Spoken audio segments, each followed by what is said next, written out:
Hello and welcome to Movies While You Paint.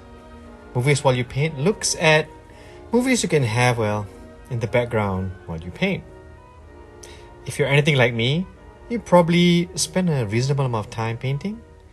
Now, painting for me is pretty much a solitary affair. I know some folks who can paint in a group or with friends, but for me, I paint alone. So today I've decided to paint a few of these old glory British Napoleonic. I do a few of these from time to time, and I hope at some point I'll be able to feel them en masse in battles. For me, when I paint, I usually put something on as background noise.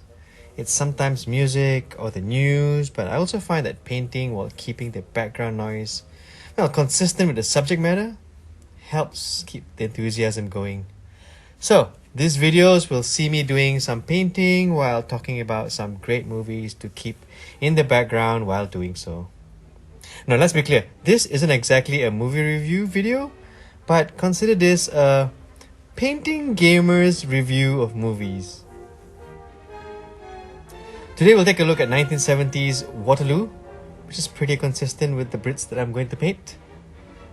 The movie Waterloo is, if you don't know, a look at the late war Napoleonic period.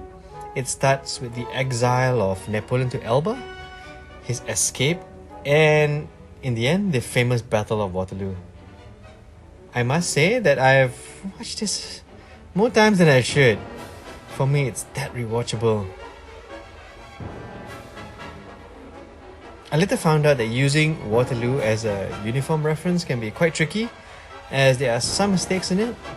The Laughing Cavalier did a great job in dissecting the uniform mistakes, and the link to his channel and that video is in the description. As for how accurate the video is historically, the history buff did a very satisfying review, and I must say that I've watched his video a few times. The link to his video and his channel is also in the description.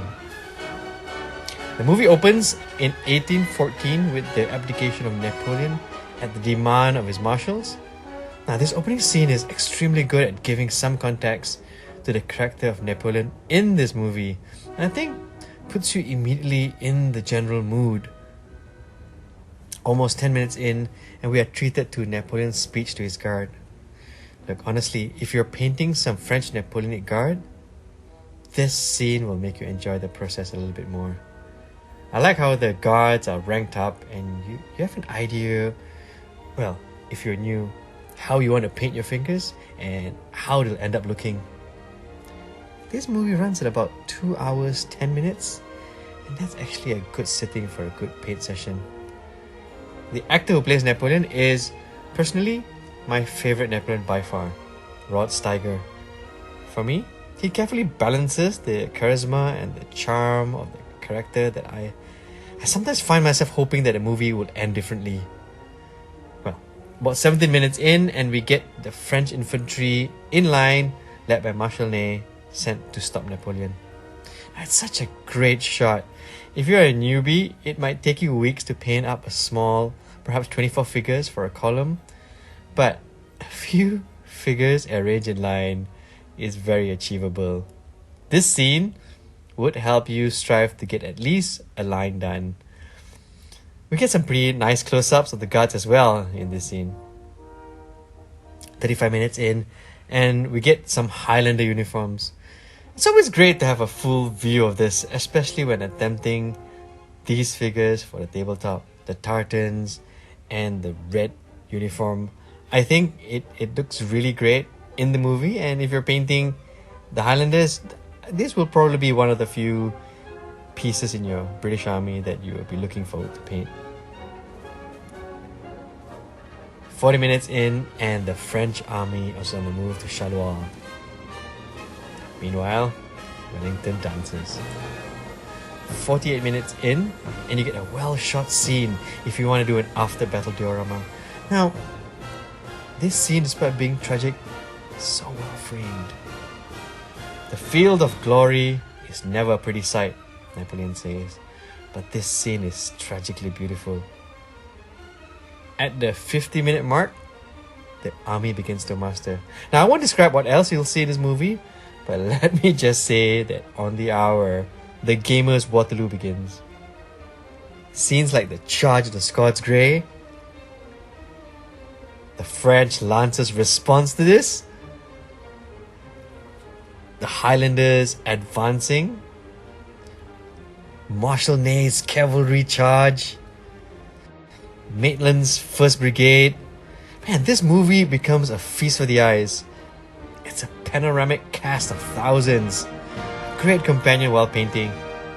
However, by experience, you'll probably be painting faster in the first hour and then find yourself caught in the spectacle that is Waterloo.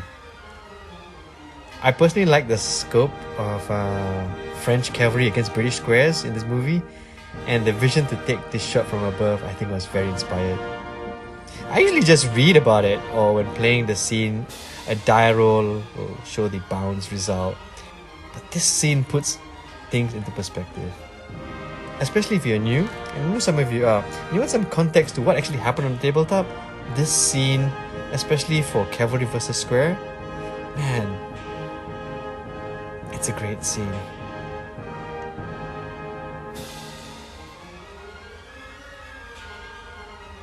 Once the battle begins, everything is almost picture perfect for me. And it lies testimony to the strength of using a cast of thousands. There probably will never be another movie like this. Or if there is, it probably won't be done with so many people involved. For example, the formations can be seen in the distance while the main characters are speaking their lines. And the scope of this filming project gets more and more impressive as you begin to appreciate the shots. Sometimes I'm looking at the background and not being concerned about what's being said because I've seen the movie so many times, and noticing things in the background which it's really breathtaking. For me, this is Sergei Berdichuk's finest moment, and if you haven't, I highly recommend you watch it. And yeah, put it in the background once you have, help you paint. Waterloo for me gets 5 bottles of paint. So here are the figures I started the video with. Hardly a unit of any value, but this just means I probably have to do a few more Napoleonic film reviews to get it done. Well, I hope you enjoyed this video. Let me know in the comments if you know this movie, and perhaps share the memories you have of it. I would really like to know. So yeah, thanks for watching, and don't forget, enjoy painting those figures.